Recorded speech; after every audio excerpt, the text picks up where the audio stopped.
Straight line निकालने के straight line का इक्वेशन निकालने के दूसरा तरीका।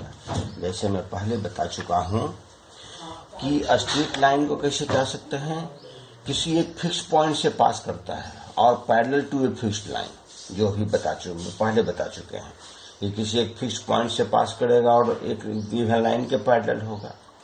या स्ट्रेट लाइन क्या passes through two fixed point, या दो फिक्स्ड पॉइंट से पास करता है ना, तो दो फिक्स्ड पॉइंट से पास करता है।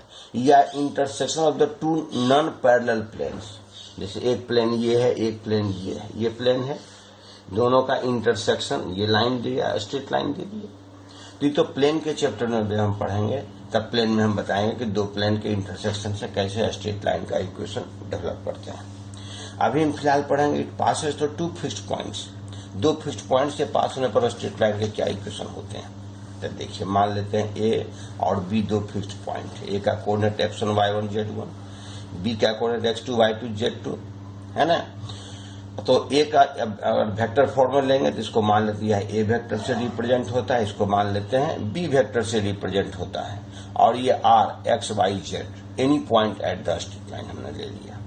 तो देखो हम लेते हैं क्या, वेक्टर ए किससे रिप्रेजेंट होगा, x1 i y1 j plus z1 k, B vector x2 i plus y2 j plus z2 k, और R vector xi plus yj plus z k represent हो गया। अब देखो ए बी वेक्टर तो आप मालूम कर सकते हैं, हम वेक्टर फॉर्म में पहले निकालते हैं इक्वेशन। तो ए बी वेक्टर आप मालूम कर दीजिए, ए बी वेक्टर क्या हो जाएगा, x2 minus x1 i plus y2 minus y1 j plus z2 minus z1 की, ए बी वेक्टर हो गया। ए आर वेक्टर भी निकाल सकते हैं, तो क्या होंगे, x माइनस x1 इंटू आई, y माइनस y1 इंटू जे, z माइनस z1 इंटू के, हो गया, इतना लिख लीजिए। इसके बाद देखिए, चूंकि A B R are collinear point, तीनों क्या कोलिनियर है। कोलिनियर पॉइंट का क्या कंडीशन बताए थे वेक्टर में, कि one vector is some scalar multiple of other, मतलब कि A B vector A R vector के सम स्केलर मल्टीपल होंगे, यानी vector A R equal to lambda into A B लिख सकते हैं हम। तो ए आर वेक्टर क्या होता है, वेक्टर आर माइनस ए, है ना, A B vector A R vector, और lambda into A B vector vector B minus vector A, हो गया। इसलिए वेक्टर आर बराबर vector A plus lambda into vector B minus A. This is the required equation of the line in क्या, vector form. अब देखिए, इसी चीज को अगर आप जो R vector R minus A, इसको वेक्टर फॉर्म स्ट्रेट लाइन का इक्वेशन हो गया, वेक्टर फॉर्म स्ट्रेट लाइन का इक्वेशन, जो कि passing through two given points, दो पॉइंट क्या है, ए और बी दो गिवन पॉइंट्स है, तो दो पॉइंट से पास होने वाले स्ट्रेट लाइन का इक्वेशन हो गया। अब आपको अगर इसको हम कार्टेशियन फॉर्म में ट्रांसफर करना चाहते हैं, तो आर माइनस ए, आर का भी देखिए वेक्टर है, ए का वेक्टर है, सभी के वेक्टर को हमने रिप्रेजेंट कर दिया है। आप सबको सपुट कीजिए, तो आर माइनस से क्या लिखा जाएगा, x minus x1 I plus Y minus y1 j plus z minus z1 के is equal to lambda into B minus A कितने हो जाएंगे, b minus A x2 minus x1 I plus y2 minus y1 j plus z2 minus z1 के, ये मेरे vector हो गए। आप दोनों साइड कंपेयर कीजिए, देखिए इसको कंपेयर करेंगे इससे, इसको y j वाला को कोफिशिएंट को j वाला से कंपेयर करेंगे, और k के कोफिशिएंट को k के कोफिशिएंट से कंपेयर करेंगे। तो देखिए x माइनस x1 बराबर lambda into x2 minus x1, है ना। तो क्या होगा, लैम्डा का value x minus x1 by x2 minus x1, यानी लैम्डा बराबर x minus x1 by x2 minus x1। उसे तो y माइनस y1 बराबर y2 minus y1 into lambda, तो लैम्डा बराबर y minus y1 by y2 minus y1। इसी तरह से k का कोएफिशिएंट z माइनस z1 बराबर lambda into z2 minus z1, यानी लैम्डा बराबर हो जाएगा z minus z1 by z2 minus z1। इस तरह से लैम्डा की वैल्यू निकल गए, अर्थात सब बराबर है, इसीलिए तीनों को बराबर का यहाँ पर हम लिख लिए, x minus x1 by x2 minus x1, और y minus y1 by y2 minus y1, z minus z1 by z2 minus z1, the required equation of a straight line passing through two given points x1 y1 z1। इसको other form में भी आप लिख सकते हैं। बाकी मान लेते हैं यहाँ पर आप x2 करते हैं, x2 की जगह तो इसको आप लिख सकते हैं क्या, x2 माइनस x1, यहाँ से कोई दिक्कत नहीं। आप x2 y2 z2 भी ऊपर में पुट कर सकते हैं, उसके लिए कोई दिक्कत नहीं। ये हो गया 2 पॉइंट से पास होने वाला स्ट्रेट लाइन का इक्वेशन। अब तीसरा है एंगल बिटवीन 2 लाइन्स, उन दोनों लाइन के बीच का एंगल। तब देखिए मान लेते हैं ये 2 लाइन है आपको पास में, 2 लाइन क्या है, ए बी और सी डी, 2 लाइन आपके पास में है। ए बी का इक्वेशन आपको दिया हुआ है आर, वेक्टर आर बराबर A1 प्लस लैम्डा B1। यह क्या रिप्रेजेंट करता है, देखिए यहां से आर बराबर vector A plus lambda B, यह क्या रिप्रेजेंट किया, यह स्ट्रेट लाइन का इक्वेशन है जो ए पॉइंट से पास करती है और वेक्टर बी के पैरेलल है। ये पॉइंट से पास कर जो वेक्टर बी के पैरेलल है। यहां पर लेंगे तो vector R equal to vector A1 plus lambda B1, मतलब यह ए बी लाइन A1 वेक्टर से पास करती है और B1 वेक्टर के पैरेलल है, यानी B1 वेक्टर के पैरेलल है। उसी प्रकार से दूसरा स्ट्रेट लाइन सी डी लेते हैं, यह क्या A2 प्लस म्यू B2, यानी यह A2 वेक्टर A2 पॉइंट से पास करती है, वेक्टर A2 वेक्टर जो पॉइंट है वहां से पास करती है और B2 वेक्टर के पैरेलल है। तब देखिए एंगल बिटवीन 2 लाइंस क्या होगा कि ये देखिए यह दोनों स्ट्रेट लाइन के बीच, चूंकि ये लाइन इसके पैरेलल है और सी डी लाइन इसके पैरेलल है, तो इन दोनों के बीच एंगल वही होगा जो इन दो स्ट्रेट लाइन के बीच एंगल होगा, है ना, क्योंकि ये इसके पैरेलल है, ये इसके पैरेलल है, तो इन दोनों के बीच का एंगल बराबर होगा। तो आप देखिए हम क्यों नहीं B1 वेक्टर B2 और वेक्टर B2 इन दोनों के बीच का एंगल निकाल रहे हैं। तो cos थीटा क्या होता है, B1 dot B2 by mod of B1 into mod of B2। ये वेक्टर मेरा निकल गया, कोई दिक्कत की बात नहीं है, समझ गए इस बात को। यानी यह 2 स्ट्रेट लाइन के बीच का एंगल ये आपको मालूम हो गया। अब मान लेते हैं सपोज दैट B1 बराबर मान लेते हैं क्या है, L1I plus M1J plus N1K मान लिया जाए। अब B2 वेक्टर मान लेते हैं L2I plus M2J plus N2K मान लेते हैं। तो cos थीटा दोनों के बीच यहां से क्या निकल गया मेरा, L1 L2 plus M1 M2 plus N1 N2। बात समझ गई इस बात को।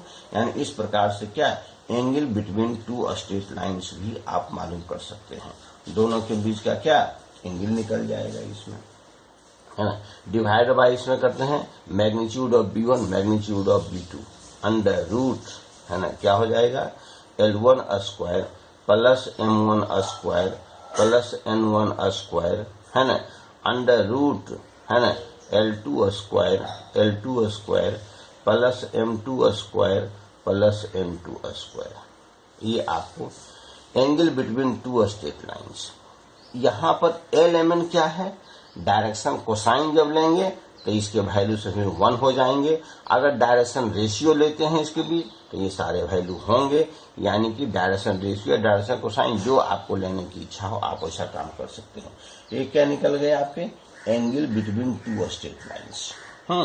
सबसे जो स्ट्रेट लाइन में ये तो हुआ 2 प्रोसेस जहां से आप स्ट्रेट लाइन का इक्वेशन निकाल सकते हैं, 2 स्ट्रेट लाइन के बीच का एंगल निकाल सकते हैं क्या होता है ना। इसके बाद हमको सबसे इम्पोर्टेंट चीज है वह है स्ट्रेट लाइन में that is shortest distance.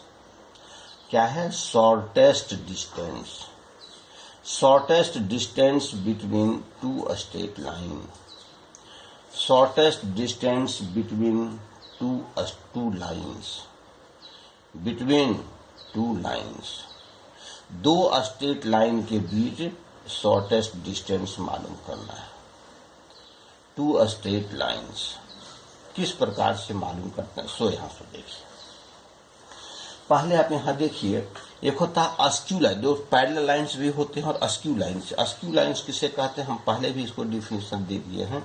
Askew lines क्या होता है, askew lines in space, askew lines क्या होता है, 2 नॉन कोप्लेनर लाइन्स, क्या होता है, या कह दिए क्या, द लाइन्स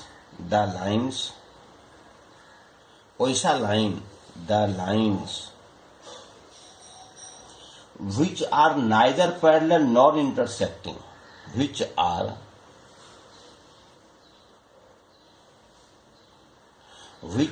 neither parallel, न तो पैरेलल होता हो, नॉर इंटरसेक्टिंग, नॉर इंटरसेक्टिंग, न तो इंटरसेक्टिंग होता हो, इंटरसेक्टिंग इन स्पेस, स्पेस में न तो है ना स्पेस में न तो पैरेलल होता हो और न इंटरसेक्ट करता हो। अर्थात कह सकते हैं that is two non coplanar lines, two non coplanar lines, two non coplanar जो कि एक प्लेन में नहीं होता है, two non coplanar lines are skew lines, जो अस्क्यू लाइंस कहते हैं। क्या देखिए अस्क्यू लाइंस हो गया। मान लिया जाए सपोज दैट एक लाइन आपका ये है, दूसरा लाइन मान लेते हैं आपका ये है, मान लेते हैं यह लाइन है ए बी, है ना, ए बी और सी डी, या ए बी और सी डी लाइन है। शॉर्टेस्ट डिस्टेंस मतलब होता है क्या, दोनों के बीच का मिनिमम दूरी, है ना, शॉर्टेस्ट। मान लेते हैं L M is the shortest distance, L M is the shortest distance. कैसे एल एम को शॉर्टेस्ट डिस्टेंस मानते हैं, तो समझिए। यहाँ पर मान लेते हैं सपोज दैट इस पॉइंट पर, मान लेते हैं इस पॉइंट पर, यहाँ पर कोई अगर मान लिया जाए पॉइंट है एस, यहाँ पर मान लेते हैं कोई पॉइंट है इस स्ट्रेट लाइन मान लेते हैं टी, तो कहता है शॉर्टेस्ट डिस्टेंस है क्या, शॉर्टेस्ट डिस्टेंस ऐसी अवस्था में क्या होती है, क्या देखिए एल एम क्या है, शॉर्टेस्ट डिस्टेंस कहता है एल एम क्या है, एल एम क्या, अगर शॉर्टेस्ट डिस्टेंस होता हो तो एल एम कहता है length of projection, length of projection, length of projection, length of projection of S T on L M, on L M. माना एल एम पर जो दो पॉइंट हम कंसीडर किए हैं एस और टी, एनी पॉइंट है स्ट्रेट लाइन पर, तो एल एम क्या है, इसका यह प्रोजेक्शन है, यानी कह सकते हैं क्या एस टी, है ना, S T cos theta, L M is क्या एस टी कॉस थीटा, इसका मैग्नीट्यूड हो जाएगा।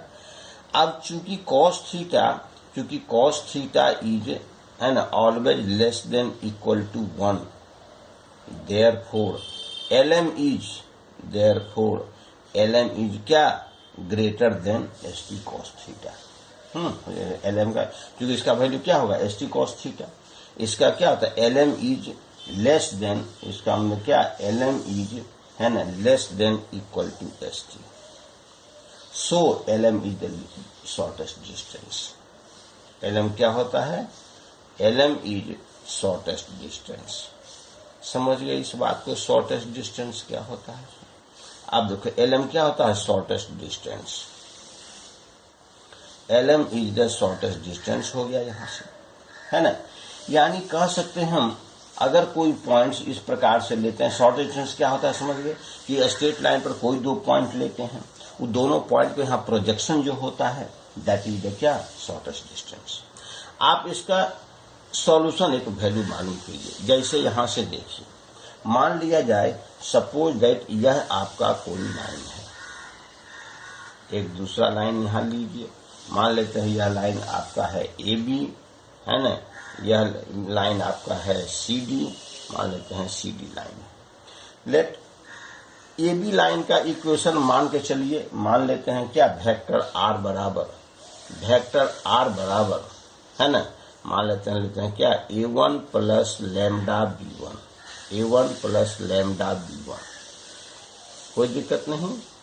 इसके वेक्टर लेते हैं, मान लेते हैं वेक्टर r बराबर, है ना, a2 plus lambda b2, a2 plus mu b2, a2 plus mu b2, यहां हम कंसीडर कर लिया। ये क्या हो गया, स्ट्रेट लाइन का इक्वेशन हो गया। अब दोनों के बीच हमको क्या निकालना, शॉर्टेस्ट डिस्टेंस। मान लिया जाए suppose that this is the shortest distance, L M is the shortest distance. हमको जो मालूम करना है, मान लेते हैं एल एम शॉर्टेस्ट डिस्टेंस। इस शॉर्टेस्ट डिस्टेंस पर अब देखिए शॉर्टेस्ट डिस्टेंस, चूंकि यहां पर हम क्या लेंगे, यहां पर हम क्या लेते हैं L M, AB line is parallel to B1. Shortest distance LM क्या होगा? LM जो होगा वो है AB और CD दोनों पर परपेंडिकुलर, चूंकि LM is perpendicular to LM is, है ना, LM क्या होता है? LM is perpendicular to AB. LM is perpendicular to AB and, है ना, LM क्या होगा? CD पर भी परपेंडिकुलर होगा and LM is perpendicular to CD पर भी परपेंडिकुलर होगा. LM दोनों पर परपेंडिकुलर है, ठीक है, दोनों परपेंडिकुलर है. अब AB क्या है? But AB is parallel to, AB is parallel to क्या? B1.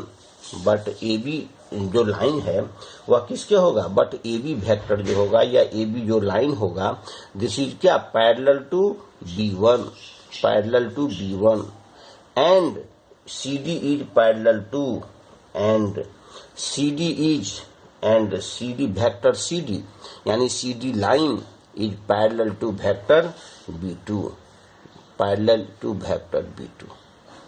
समझ गए इस बात को? तब चूंकि AB यहां से देखिए, मैंने AB LM पर परपेंडिकुलर है और AB पैरेलल है B1 के, इसका मतलब LM क्या है? B1 पर परपेंडिकुलर होगा. इंप्लाई दैट, इसका मतलब क्या? AB कहां चला जाएगा? LM पर perpendicular. Therefore LM is perpendicular to, LM is perpendicular किसके? LM इज वेक्टर LM लेंगे, that is vector LM is perpendicular to, vector LM is perpendicular to B1 vector. समझ गए इस बात को? और एंड क्या हो जाएगा? LM is perpendicular to, LM is perpendicular to किसके? Vector B2, vector B2. माने LM, बात समझ गए इस बात को? क्योंकि AB B1 के पैरेलल है, CD B2 के पैरेलल है, LM AB पर परपेंडिकुलर है, मतलब LM B1 पर परपेंडिकुलर है, CD B2 के पैरेलल है और LM CD पर परपेंडिकुलर है, यानी LM B2 पर परपेंडिकुलर है. इतना निकल गया. इसलिए शॉर्टेस्ट डिस्टेंस बिटवीन AB क्या होगा?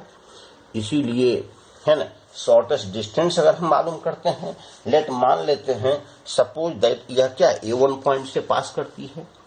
अब यह मान लेते हैं, यह पॉइंट सपोज दैट मान लेते हैं यह है S, जिसका कि पोजीशन वेक्टर क्या है? A1. मान लेते हैं यह पोजीशन वेक्टर क्या हो गया? A1. समझ रहे हैं ना? यह मान लेते हैं यह कोई पॉइंट है T, जिसका पोजीशन वेक्टर है A2, यानी कि A2 वेक्टर इसका पोजीशन वेक्टर हो गया.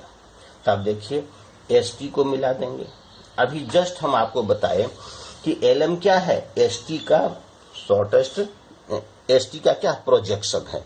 यानी LM बराबर क्या हो जाएगा? LM बराबर length of projection, length of projection में LM क्या हो जाएगा? लेंथ ऑफ प्रोजेक्शन है, लेंथ ऑफ प्रोजेक्शन,